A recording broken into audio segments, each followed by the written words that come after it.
আছে।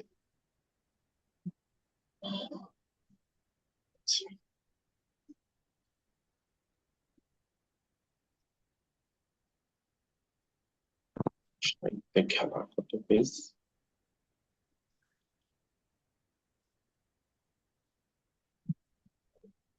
আচ্ছা, তো প্রথমত আমাদের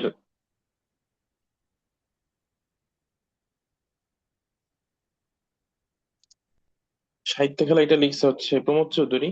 বাংলায় যেই গদ্য রীতির যেই লেখা, এটা সর্বপ্রথম উনি 1914 সালে 1914 সালে সবুজ পত্র নামক পত্রিকা লেখার মাধ্যমে ওইখানে হচ্ছে উনি গদ্য সাহিত্য গুলা যে ছাপাইতো। ঠিক আছে, তো তখন থেকে একটা এটা একটা আন্দোলনের মতোই শুরু হয়েছে। তো একটা সময় উনি খুব সাকসেসফুল হইলো। ঠিক আছে, তারপরেই বাংলায় হচ্ছে গদ্য সাহিত্য লেখা শুরু হইলো আর কি। আচ্ছা, তো লেখক পরিচিতির মধ্যে যেই কথাগুলো আছে, যেমন বাংলা সাহিত্যে চলিত গদ্য রীতির প্রবর্তক প্রমোদ চৌধুরী ছিলেন পরিশীলিত, বাগ বৈদগ্ধ্যময় রম্য রচনায় সিদ্ধহস্ত। বাগ বৈদগ্ধ্যময় মানে কি? বাগ বৈদগ্ধ্যময় মানে হচ্ছে যিনি বক্তৃতা দানে অনেক বেশি নিপুণ, অনেক বেশি মানে অনেক বেশি বাগ্মী, পটু। সুন্দর বর্ণনা করতে পারেন। রম্য রচনা মানে হচ্ছে সেখানে হাস্যরস থাকবে। সিদ্ধহস্ত মানে হচ্ছে অনেক বেশি আহ পটু, এটার কথা বলতেছি। তার বহু রচনায় প্রকাশিত হয়েছে বীরবল ছদ্মনামে। তাহলে প্রমোদ চৌধুরীর সাহিত্যিক ছদ্মনাম ছিল হচ্ছে বীরবল। বাংলা সাহিত্যের চলিত ভাষারীতির প্রথম মুখপাত্র এই যে সবুজ পত্র প্রকাশ হয় 1914, এবং এটা তারই সম্পাদিত। রবীন্দ্রনাথ সহ সমকালীন বিখ্যাত মননশীল লেখকদের অনেকেই ছিলেন এই পত্রিকার লেখক। এখন এটার লেখক হওয়ার একটা কারণও আছে, সেটা হচ্ছে আহ তারা হচ্ছে এক আত্মীয় ছিলেন। প্রমোদ চৌধুরীর সাথে রবীন্দ্রনাথ ঠাকুর একদিক থেকে আত্মীয়, সেটা কি বলতে পারেন?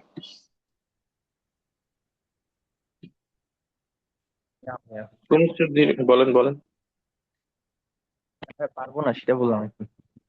ও, পারবেন না সেটা বললেন। আচ্ছা, ইন্দিরা দেবী নামে এক মেয়ে ছিল, রবীন্দ্রনাথ ঠাকুরের বড় ভাইয়ের মেয়ে।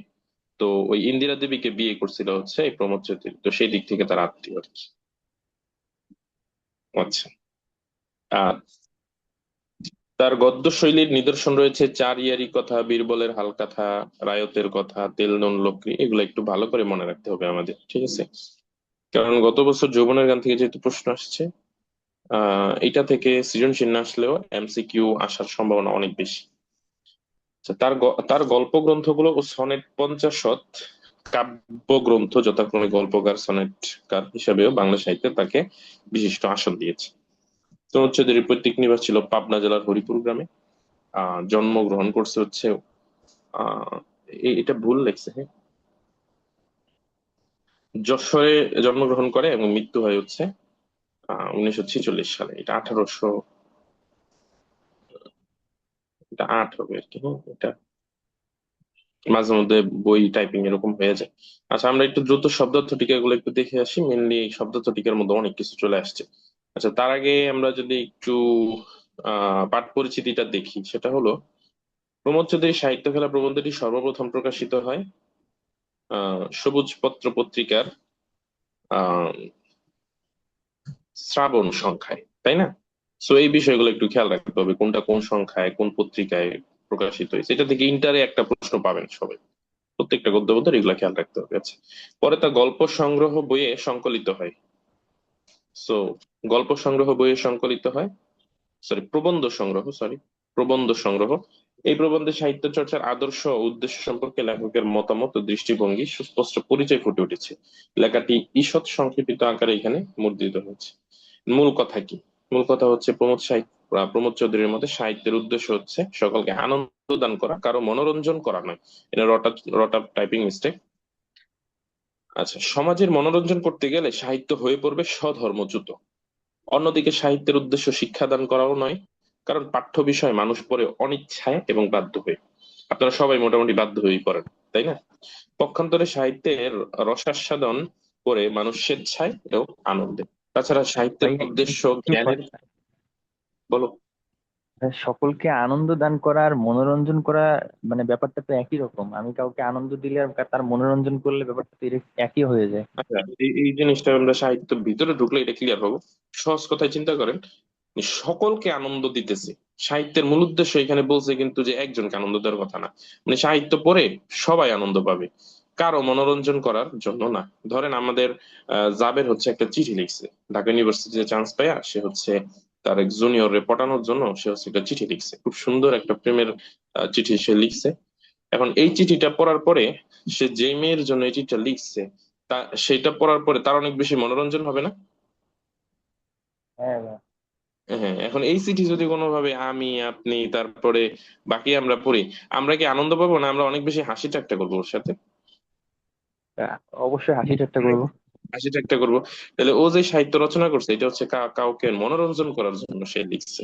সে যদি মানে সর্বদর্শী জায়গা থেকে সবাইকে আনন্দ দেওয়ার জন্য লিখতো, সেখানে হয়তো কেউ কেউ মনোরঞ্জন হইতেও পারতো, ওইটা মূল উদ্দেশ্য না, সবাইকে আনন্দ দেওয়াটা উদ্দেশ্য। ঠিক আছে। আচ্ছা, তো বিষয়টা হচ্ছে এরকম আর কি, মানে এক পাক্ষিক হওয়া যাবে না, এটা সবার জন্য আর কি। তাছাড়া শিক্ষার উদ্দেশ্য জ্ঞানের বিষয় জানানো, পক্ষান্তরে এখানে সাহিত্য আর হচ্ছে শিক্ষার যে পার্থক্য লিখছে এটা পরীক্ষায় আসার মতো একটা বিষয়, সৃজনশীল আসতে পারে, এমসিকিউ তো আসতে পারে, ইন্টারে আর কি। আচ্ছা, তো তাছাড়া শিক্ষার উদ্দেশ্য জ্ঞানের বিষয় জানানো, পক্ষান্তরে সাহিত্যের উদ্দেশ্য মানুষের মনে সাড়া জাগানো। যাবের কোনো প্রশ্ন করলে করো। এই যে এই যে প্রথম প্যারায় ঈশ্বর সংক্ষেপিত আকারে এখানে উদ্ধৃত হয়েছে, ঈশ্বর তার সংক্ষেপিত। ঈষৎ বুঝি না?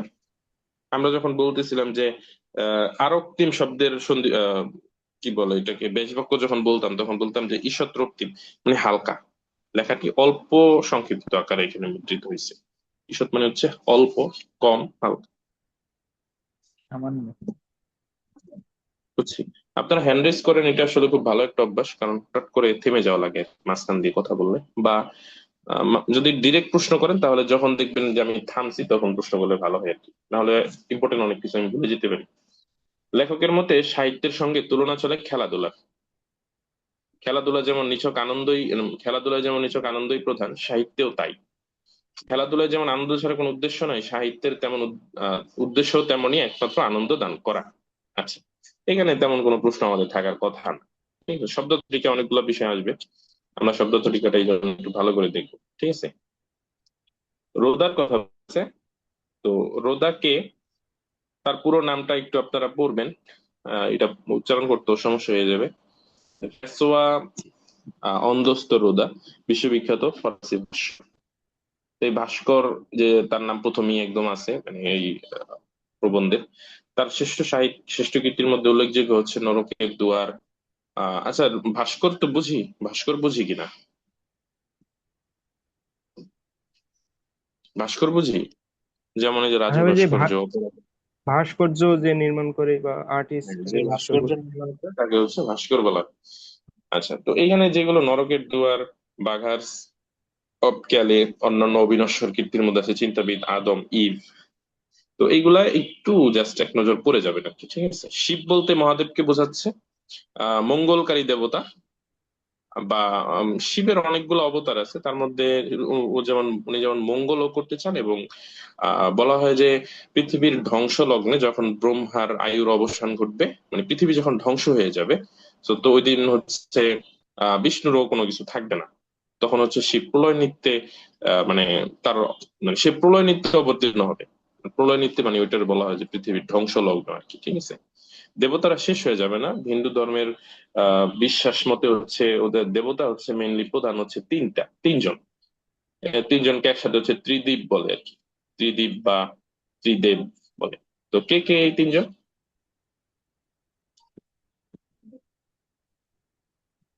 একজন হচ্ছে শিব, আরেকজন হচ্ছে এই যে বিষ্ণু, আর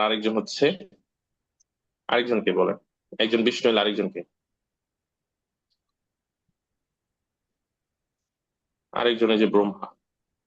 এখানে কেউ কারো থেকে বেশি ক্ষমতাবান ব্যাপারটা এরকম না, মানে সবাই ক্ষমতাবান এক কথায় আর কি। ঠিক আছে।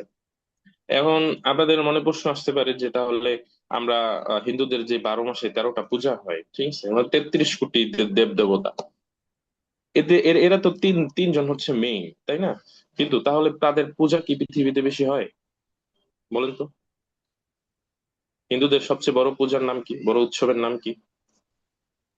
দুর্গাপূজা। দুর্গাপূজা। দুর্গা পূজা। এখন মনে হয় দুর্গারে নিয়ে কেন পূজা করে? দুর্গা নিয়ে তো কিছুই আমরা আজ পর্যন্ত পড়লাম না, তাই না? এখন দুর্গারে কেন পূজা করে? স্কুল অফ এক্সিলেন্সের একটা ক্লাস আমার কাছে ভালোই লাগলো। মানে বিশেষ করে যারা বাংলাতে অনার্স মাস্টার্স করে, তারা তাদের একদম ধরে ধরে এই হাবিজাবি জিনিসপত্র একদম বিস্তারিত দেখা লাগে। আসলে হিন্দুদের পৌরাণিক কাহিনী পুরোটাই হচ্ছে কাল্পনিক। আমরা যখন হচ্ছে ওই সাহিত্যের ক্লাস করলাম, তখন আমরা বলছিলাম যে মধ্যযুগের শুরুতে দেখা যায় শ্রীকৃষ্ণ কীর্তন থেকে শুরু করে মঙ্গল কাব্য থেকে শুরু করে যা যা ছিল, এগুলো হচ্ছে দেবতাদের মানে প্রশংসা নিয়ে বিভিন্ন ধরনের কিছু লেখা। তো প্রথমে দেখা যায় এখানে আহ বাল্মীকি রচিত হচ্ছে রামায়ণ, তারপরে মহাভারত। এরপরে যেগুলো আছে এগুলা মানে পুরোটাই হচ্ছে মানে একটা কাল্পনিক বিষয় আর কি, ঠিক আছে? এখন যারা মানে সনাতন ধর্মাবলম্বী আছে, তারা এটাকে পুরোপুরি বিশ্বাস করে, ইতিহাসবিদরা ইতিহাস হিসাবেই নেয়। কিন্তু এটার হচ্ছে পরিপূর্ণ মানে বাস্তবতা আহ মানে ওইভাবে চিন্তা করতে গেলে আসলে এটা চিন্তা করাটা খুব কঠিন। আচ্ছা, তো দুর্গার পূজা কেন হয়? মূলত আমাদের হিন্দুদের ওই কি বলে এটাকে, যুগ কয়টা কয়টা যুগ হিন্দুদের? চারটা। চারটা। কি কি বলেন? সত্য, ত্রেতা, তারপরে এটা দাপর, কলি। তারপর কলি। হ্যাঁ, কলি তো শেষে। আচ্ছা, তো ধারণা করা হয়, আচ্ছা, নর্মালি হিন্দুদের বিশ্বাস অনুযায়ী মানে সৃষ্টিকে সৃষ্টি করা হয়েছে মূলত দুইটা ভাগে। একটা হচ্ছে দেবতা, আরেকটা হচ্ছে অসুর বা হচ্ছে রাক্ষস নামে আমরা যাদেরকে চিনি। তো আর পৃথিবী বা মানে এই পুরো বিষয়টাকে ওরা হচ্ছে তিন ভাগে ভাগ করছে। একটা হচ্ছে স্বর্গ, আরেকটা হচ্ছে মর্ত, তাই না? একটা হচ্ছে স্বর্গ, আরেকটা হচ্ছে মর্ত। এখন স্বর্গ বলতে কি বোঝায়, মর্ত বলতে কি বোঝায়, এই এই এবং ওইগুলো সামনে আছে, এই জন্য আমি ভাবতেছি একটু গল্প করে চলে যাই। স্বর্গ আরেকটা হচ্ছে মর্ত। এর মাঝে আবার একটা বিষয় ছিল, সেটা কি? স্বর্ণলঙ্কা না, লঙ্কা রাজ্য। স্বর্ণলঙ্কার কথা কোথায় পড়ছি আমরা? বিভীষণের প্রতি মেঘনাদে। আচ্ছা, তো এখন আহ এরকমটা ধারণা করা হয় বা চিন্তা করা হয় যে দেবতারা যারা আছেন এরা সবাই হচ্ছে স্বর্গে থাকেন। আর স্বর্ণলঙ্কা এইটা পৃথিবীরই একটা পার্ট, মানে একটু পৃথিবীর থেকে ভালো। তো এটা মানে পরিপূর্ণ, মানে পরিপূর্ণ এটা মানে সিদ্ধ একটা বিষয় না যে স্বর্ণলঙ্কাটা শ্রীলঙ্কাই, ঠিক আছে? কিন্তু এরকম এটা ধারণা করা হয় আর কি। আর মর্ত হচ্ছে সে পৃথিবী, ঠিক আছে? তো এখন এই সত্যযুগে সত্যযুগে দেখা যায় তখন দেবতারা ছিল। আর দেবতাদের মধ্যে হচ্ছে তিনজন, যেই দেবতা, এই দেবতা ব্রহ্মা, ইনি হচ্ছেন সৃষ্টি করছেন। আর বিষ্ণু হচ্ছে দেখা যায় বর্তমানে এই যে মানে পৃথিবী যেভাবে চলবে এটা নিয়ে ডিসিশন নেয় বিষ্ণু। আর শিব হচ্ছে, সেও যে ফালাই দেওয়ার মতো এরকম না, মানে সে হচ্ছে পৃথিবীর একটু মঙ্গল, মানে সে মঙ্গল চায় পৃথিবীর, ঠিক আছে? কিন্তু একটা সময় পৃথিবী ধ্বংস হয়ে যাবে, তখন হচ্ছে শিব টিকে থাকবে, এরকমটাই ধারণা করা হয়। তার মানে যে ব্রহ্মা বিষ্ণুরা শেষ হয়ে যাবে এরকম না, ওরা তো হচ্ছে পুনর্জন্মে বিশ্বাসী। মানে আজকে আছে, কালকে যে আবার শেষ হয়ে যাবে এরকম না, মানে আবার ওরা পুনর্জন্ম হবে। ব্রহ্মা শেষ হয়ে গেলে আবার নতুন করে পৃথিবী তৈরি হবে, এটা হচ্ছে তাদের বিশ্বাস। তো ধারণা করা হয় যে সত্য যুগে এই স্বর্ণলঙ্কার রাজা ছিল হচ্ছে মহীসূর, ঠিক আছে? অর্থাৎ মহিষরূপী এক অসুর ছিল। আপনারা ওই দুর্গাপূজার ওইদিকে হয়তো বা যান না বা যাওয়া হয় না, মহিষাসুর আর কি, ঠিক আছে? তো দেখবেন যে দুর্গার সাথেই হচ্ছে মানে এক অসুর থাকে না? খেয়াল করছেন যে দুর্গার সাথেই হচ্ছে দেখা যায় ও ত্রিশূল দিয়ে হচ্ছে অসুরকে বধ করতেছে? খেয়াল করছেন? গেছি কিন্তু অত খেয়াল করিনি। আচ্ছা, তো মহিষাসুর মানে বলা হয় এরকম যে মহিষাসুর দেখা যায় সে হচ্ছে স্বর্ণলঙ্কার রাজা ছিল। এই স্বর্ণলঙ্কার রাজা মহিষাসুর সে হচ্ছে অনেক বেশি পূজা করতে করতে, তপস্যা করতে করতে এই ব্রহ্মার কাছ থেকে সে বর বা একটা আশীর্বাদ পায়। এবং এই মহিষাসুর এই ব্রহ্মাকে খুশি করতে পারে। খুশি করার পরে মানে মহিষাসুর চায় যে আমি অমরত্ব চাই। ঠিক আছে, এখন বিষয়টা কেমন হয়ে গেল না, যে ব্রহ্মাও একদিন শেষ হয়ে যাবে, এই ব্রহ্মার কাছে হচ্ছে মহিষাসুর, সে অমরত্ব চাইতেছে, হইলো না, তো ব্রহ্মা বলতেছে সবার একদিন শেষ হয়ে যেতে হবে। তো পরে মহিষাসুর বলল যে তাহলে আমাকে এমন একটা শক্তি দাও যে কোনো দেবতা বা কোনো অসুর বা কোনো পশু কেউ আমাকে ধ্বংস করতে পারবে না। ঠিক আছে, আমাকে ধ্বংস করতে পারবে একমাত্র একটা মহিলা, মহিলা বা নারী রূপী কেউ। তো এইটা দ্বারা আসলে ওই মহিষাসুর আসলে নারীদেরকে হেয় প্রতিপন্ন করছে, ভাবছে যে নারীরা তো জীবনে ওরা ধ্বংস করতে পারবেই না। তো পরবর্তীতে এই মহিষাসুর হয়ে যায় পৃথিবীর সবচেয়ে ক্ষমতাধর ব্যক্তি। আস্তে আস্তে হচ্ছে এই স্বর্ণলঙ্কা থেকে এই স্বর্গ দখল করা শুরু করে, কারণ স্বর্গ দখল করে সকল দেবতাদেরকে ওইখান থেকে বিতাড়িত করে। তো যে এই বিষয়টা যখন শিব আর বিষ্ণু আর হচ্ছে ব্রহ্মা জানলো, তারা অনেক বেশি রাগান্বিত হইল। তো ধারণা করা হয় যে এই তিনজনের রাগ বা তেজের একটা প্রতিফলন হয়েছিল দুর্গার মাধ্যমে। মানে এই তিনজনের শরীরের বিভিন্ন অংশ, কারো হচ্ছে ত্রিশূল, কারো হচ্ছে চক্র, কারো হচ্ছে মাথার অংশ, এটা নিয়ে হচ্ছে দেবী দুর্গা গঠন হয়, মানে একটা মহিলা রূপে। তো পরে হচ্ছে এই দেবী দুর্গা দেখা যায় যুদ্ধে এই মহিষাসুরকে বধ করে। কথা কি বুঝছে? তো ওই জায়গা থেকে দেখা যায় যে এই তিন দেবতাকে একসাথে করে যেই বিষয়টা হয়েছে, ওইটারে হচ্ছে হিন্দুরা সবচেয়ে বেশি পূজা করে আর কি। ঠিক আছে, মানে এই জন্যই দেবী দুর্গার এত কথাবার্তা, বা সবচেয়ে বড় পূজাটাই হচ্ছে দুর্গাকে দেওয়া হয়। আশা করি বুঝছেন। আর ত্রেতা যুগে আমরা রাম রাবণের যে কাহিনী শুনছি না, ওটা হচ্ছে ত্রেতা যুগে আর কি। ঠিক আছে, ওইটা আমি বিভীষণপতি মেঘনাদের আগে হালকা পাতলা বলার কিছু নাই, ওইটা আপনারা মোটামুটি পারেন। এদিকে আশা করি আর কোনো প্রশ্ন নেই, আমি আগাই নাকি?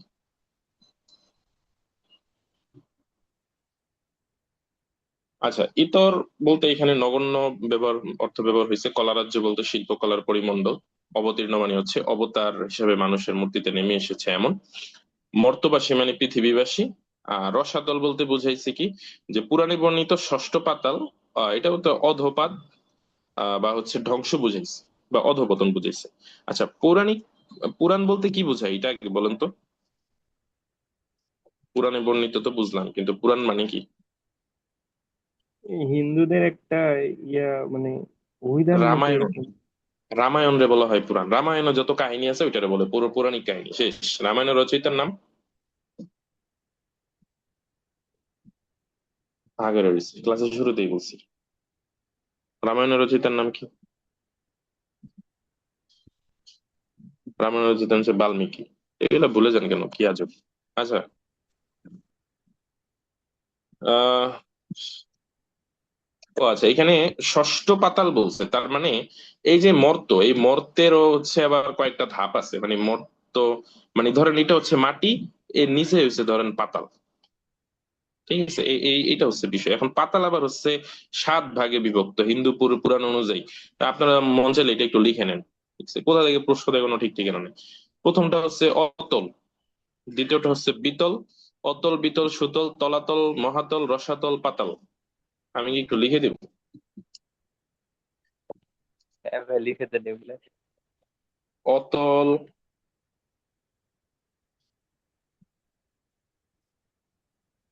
2 নম্বরে হচ্ছে বিতল। আমরা বলি না যে অতল গহ্বরে তলায় গেছে, তার মানে আমরা বুঝাই যে নিচে তলায় গেছে, অনেক বেশি না, মোটামুটি নিচে, এরকম বুঝাই। অতল বিতল, তারপর হচ্ছে সুতল। বইয়ের সাইডে লিখে রাখেন, অতল বিতল সুতল, তলাতল, অতল বিতল সুতল তলাতল, তারপর হচ্ছে মহাতল।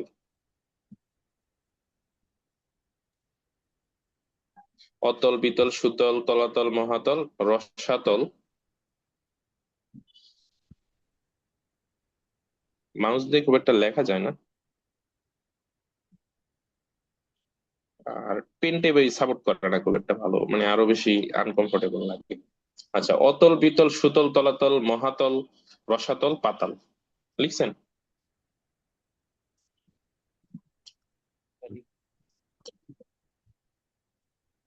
লিখছি? লিখলে বলেন যে লিখছি। এগুলি ভাইয়া লিখছি। অতল বিতল সুতল তলাতল মহাতল রসাতল পাতাল, এই যে আমরা বলি না যে রসাতলে গেছে, তারপর যে অতল গহ্বরে তলায় গেছে। আচ্ছা, যাই হোক, আমরা আগাই। আচ্ছা, গতায়াত মানে যাতায়াত, প্রবৃত্তি মানে অভিরুচি, ইচ্ছা, ঝোঁক, আসক্তি। আপনাদের আহ গত বছর এরকম একটা প্রশ্ন আসছে, আমার যতটুকু রিটেন প্রশ্ন মনে পড়ে, যে একটা শব্দের একটা বা দুইটা মনে হয় সমার্থক শব্দ চাইছিল রিটেন পার্টে, আমি যদি ভুল না করি। তো এই যে এই ধরনের শব্দ দিতে পারে, যে প্রবৃত্তি শব্দের দুইটা সমার্থক লেখা, অভিরুচি, ইচ্ছা, ঝোঁক, আসক্তি, মনস্কামনা, অনেক কিছু লেখা যাচ্ছে। অগত্যা মানে উপায় না পেয়ে সুর তারায় চড়িয়ে রাখতে হবে, তার মানে সুর উচ্চ সপ্তকে ধরে রাখতে, মানে উঁচুতে রাখতে হবে। গীতি কবিতা মানে হচ্ছে আত্মভাব প্রধান কবিতা, মানে বা লিরিক যেটা বলি। গীতি কবিতার সংজ্ঞা একটু সাইডে সুন্দর করে লিখে রাখতে পারেন, যে যে কবিতায় কবির মনের ভাব ফুটে ওঠে তারে বলা হয়েছে গীতি কবিতা। কবি তার মনের দুঃখ, মনের আনন্দটা বুঝাবে যে কোনো ভাবে। সেটা সে ডিরেক্ট আক্ষরিক অর্থে বলতে পারে, সেটা সে খুব ডিপ মিনিং এও বলতে পারে। ঠিক আছে, গীতি কবিতার মিনিং হলো যে যে কবিতায় কবির মনের ভাব ফুটে ওঠে তারে বলে গীতি কবিতা। রঙ্গভূমি মানে আমোদ প্রমোদের জায়গা বা অভিনয় প্রদর্শনের স্থান। আচ্ছা, তারপরে স্বগতোক্তি। স্বগতোক্তি মানে হচ্ছে আপন মনে নিজে নিজে কথা বলা বা অন্যের উদ্দেশ্যে বলা হয়নি এমন উক্তি, নিজের জন্য আপনি উক্তি করতেছেন। স্বার্থ বুঝি, পরার্থ বুঝি, নিষ্কাম লাভ বুঝি। নিষ্কাম লাভ হচ্ছে মানে যে আর কোনো মিনিং নেই। মোক্ষ লাভ মানে হচ্ছে আত্মার মুক্তি অর্জন বা সোজা কথায় মুক্তি লাভ। আচ্ছা, ভববন্ধন থেকে মুক্তি লাভ, এই শব্দটার মিনিং বলতে পারেন?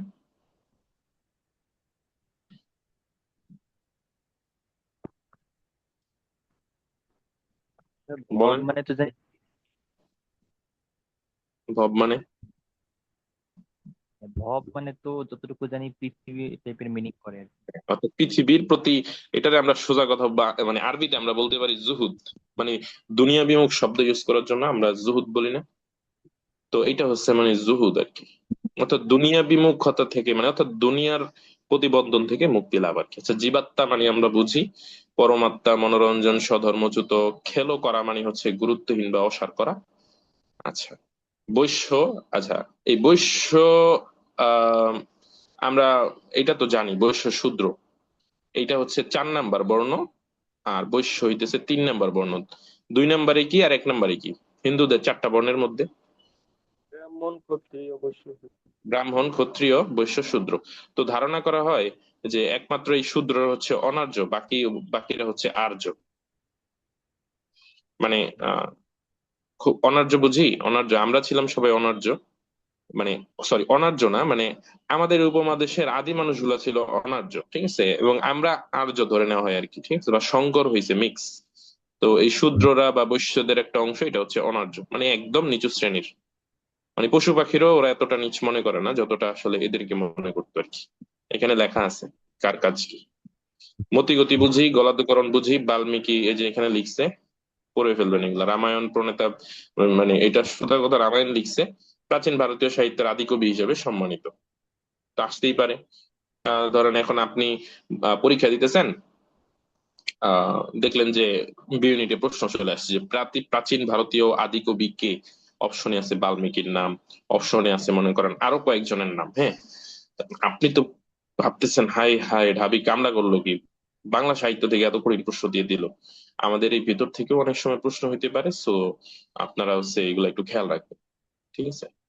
আচ্ছা, আপনাদেরকে একটা সহজ একটা প্রশ্ন করি, একটা টেস্ট। প্রশ্নটা হলো, স্বদেশী আন্দোলনের যুগে রাজবন্দীদের কোন দ্বীপে নির্বাসন দেওয়া হইতো? বলেন তো। এটা বাংলা বইতে আছে, এটা সাধারণ জ্ঞানের প্রশ্ন না। স্বদেশী স্যার, আন্দোলনের যুগে, বলো। আন্দামান দ্বীপে। আন্দামান দ্বীপে, এটা কোন গল্পে আছে বলো তো কায়ব? সেইটা মনে নেই স্যার। এটা হচ্ছে অপরিচিতা গল্পে আছে, ঠিক আছে। ও জি স্যার। হ্যাঁ, একটু খেয়াল রাখতে হবে এইগুলা, ঠিক আছে। তো এই প্রশ্নটা আমি যখন হচ্ছে অ্যাডমিশন টেস্ট দিতেছিলাম তখন হচ্ছে ফোকাসে আসছিল, হ্যাঁ, ফোকাসে এরকম অদ্ভুত প্রশ্ন করে। তো এই প্রশ্নটা দেখে আমি খুব অবাক হয়েছি যে কামটা করছে কি, এটা তো বাংলা পরীক্ষা, এখানে জিকের প্রশ্ন দিছিল, ঠিক আছে। তো এই জন্য আসলে শব্দার্থটিকে ভালো করে পড়বেন। আচ্ছা, তার যৌবনে তার নাম ছিল রত্নাকর, পেশা ছিল দস্যুতা। জনশ্রুতি আছে, মানে এইটা মুখে মুখে বলা হয় যে তিনি মানে দেবতা ব্রহ্মার উপদেশে দস্যুবৃত্তি ছেড়ে তপস্যামগ্ন হন এবং নারদের উপদেশে রামায়ণ রচনা করেন। কোনো প্রশ্ন আছে এখানে আর? বলো বলো। নারদের বলতে নারদের কারা? যে সব সময় হ্যাঁ, কি আমরা তো দেখি ওই যে মনে করেন ও সিপাহী বিদ্রোহের স্বদেশী সময় যে আন্দোলন না, এইটা বলি শোনো। এই প্রশ্নটা যদি তোমার জিকেতে আসে তাহলে এটার উত্তর ডিফারেন্ট হইতে পারে। ঠিক আছে, জিকেতে আমার জানা নেই আসলে যে তাদেরকে কই নির্বাসন দেওয়া হইতো। না ওই হয়তো বা একটা ওইটা পড়ছি যে ওই সিপাহী বিদ্রোহের সময় রাজা দ্বিতীয় বাহাদুর শাহে মানে ইয়েতে মিয়ানমারের একটা দ্বীপে নির্বাসন দেওয়া হয়েছিল শাস্তি স্বরূপ। নাম কি? তো কি জানি একটা নাম। নাম কি? তুমি স্বদেশী আন্দোলনের বিষয়টা একটু বিস্তারিত দেখো, জিকের সাথে একটু রিলেট করার দরকার নেই বাংলাতে। না ওইটা মিস- পড়ছি কিন্তু এইটা নাই যে, ঠিক আছে। ও আচ্ছা, তাইলে মানে স্বদেশী আন্দোলনের যুগে যে আন্দামানের নির্বাসন দেওয়া হইতো এটা জিকেতে নাই, এটা বলতেছো? হ্যাঁ কি দেখি নাই। আচ্ছা, ওটা পরে দেখে নিও। আচ্ছা, নারদের মানে হইলো, এখানে আবার দুইজন দেবতার কথা বলছে আর কি। ঠিক আছে, প্রথমত ব্রহ্মা বলছে যে দস্যুবৃত্তি বাদ দিয়ে তপস্যামগ্ন হ, মানে আমার একটু পূজা টুজা কর। আর নার বলতে এখানে হচ্ছে নার আর নারায়ণ দুইজনকে একসাথে বলছে। আর নার হলো, এটা হচ্ছে দেবতা অর্জুনের একটা আদি সত্তা। ঠিক আছে, অর্জুনের আদি সত্তা। আর নারায়ণ হচ্ছে মানে স্বয়ং শ্রীকৃষ্ণের একটা আদি রূপ বা সত্তা। ঠিক আছে, তো এখানে সোজা কথায় আপনি মানে বলতে পারেন যে মানে দেবতাদের একটা উপদেশ ছিল, এক কথায় শেষ। ঠিক আছে? একটু বেশি ভালো করে জানা থাকলে ভালো।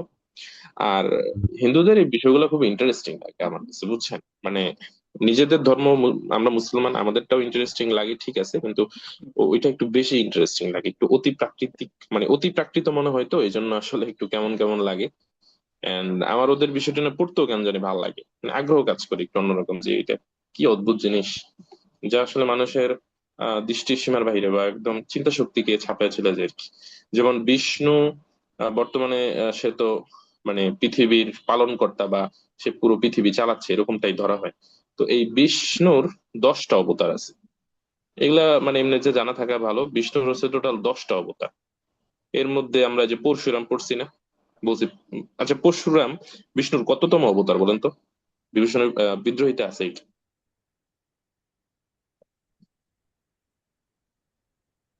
এত নীরব থাকলে হবে?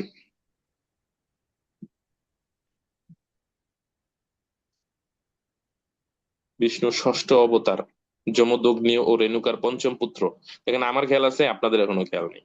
না, আমি তো আর মানে রেগুলার পড়ি না, আপনাদের এগুলো তো পড়তে হইব।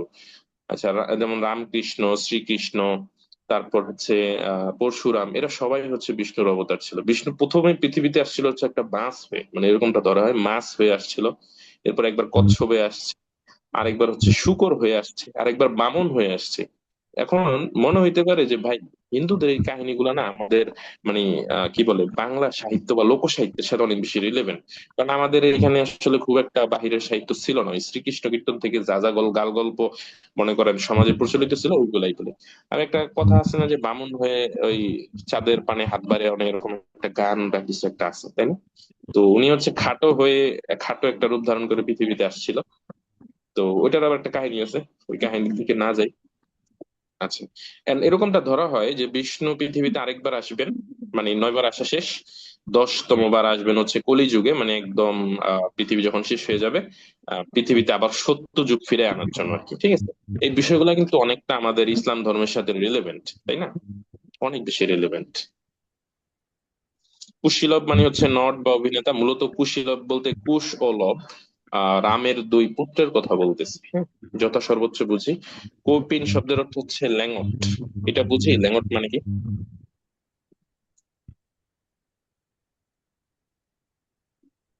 ল্যাঙট মানে কি?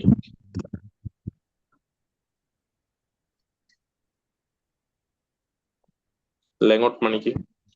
আচ্ছা, ল্যাঙট মানে এরকমটা ধরা হয় যে দেবতারা দেখা যায় আসলে মানে আহ খুব একটা কি বলে এটাকে, অনেক বেশি পৃথিবী বিমুখ ছিল আর কি। মানে তারা ভালো জিনিসের দিকে বেশি দৌড়াইতো, কোনো খারাপ জিনিসের প্রতি তাদের ইচ্ছা নেই। এজন্য মানে তারা এতটাই মানে বৈরাগী ছিল যে তারা আসলে জামা কাপড় ঠিক মতো পরতো না সোজা কথায়। ঠিক আছে, ধরেন কয়েকজন দেবতা দেখা যায় তারা হালকা পাতলা একটা জামা কাপড় পরতো, লুঙ্গির থেকেও ছোট, মানে হাঁটু বের হয়ে গেছে এরকম কিছু পোশাক তারা পরতো না, ওইগুলা হচ্ছে ল্যাঙট বলে ওইগুলাকে আর কি। আচ্ছা, পেলা। পেলা হচ্ছে পাঁচালী কীর্তন ইত্যাদির আসরে গায়ক গায়িকাকে দেওয়া শ্রোতাদের পারিতোষিক। ঠিক আছে, অর্থাৎ কীর্তন আর কি।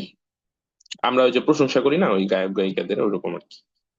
যোগ, বশিষ্ঠ রামায়ণ। রামচন্দ্রের প্রতি বশিষ্ঠ মুনির উপদেশ সংবলিত সংস্কৃত রামায়ণ। এতে যোগ ও আত্মজ্ঞান সম্পর্কিত বিভিন্ন বিষয় উপাখ্যান সহ উপদেশ আকারে আলোচিত হয়েছে। আচ্ছা, রামায়ণের বিষয়টা একটু বলি। রামায়ণ রচনা করছে বাল্মীকি। আচ্ছা, শ্রীকৃষ্ণ কীর্তন কে রচনা করছে?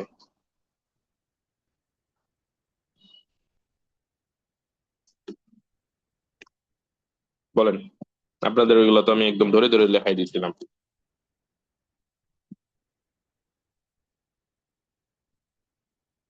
কে রচনা করছে?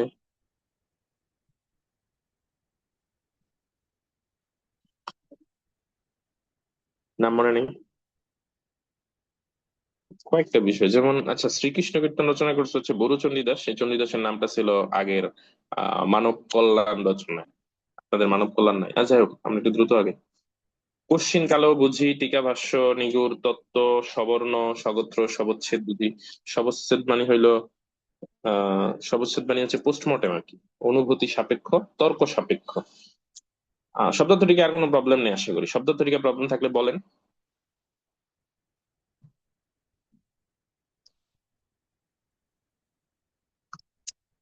আমাদের জুম টাইম আউট হয়ে যাবে, আর 3 মিনিট আছে। আমরা নতুন জুমটা শুরু করে আমরা মোটামুটি চেষ্টা করবো একটু দ্রুত শেষ করে দিতে।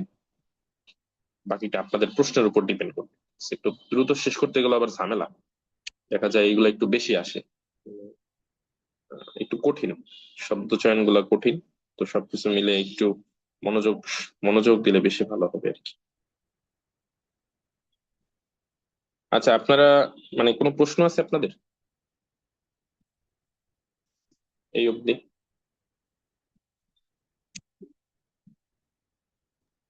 এই যে পাঠ পরিচিতিতে শেষের লাইনে একটু বলেন, পাঠ পরিচিতি থেকে কি প্রশ্ন? ওই একটি লাইনে খেলাধুলা যেমন আনন্দ ছাড়া আর কোনো কিছুর উদ্দেশ্য নেই, কিন্তু বর্তমানে তো মানে এরকম অর্থনৈতিক খেলাধুলায় যেমন নিছক আনন্দই প্রদান, এটা? এই শেষের লাইনটা। আচ্ছা, সাহিত্য তাই। খেলাধুলা আমরা কেন করি? খেলাধুলা কি টাকা পয়সা অর্জনের জন্য করি? মূলত খেলাধুলা আমরা আনন্দের জন্য করি। তো খেলাধুলা যেমন আনন্দ ছাড়া কোনো উদ্দেশ্য নেই, সাহিত্যের উদ্দেশ্য তেমনই।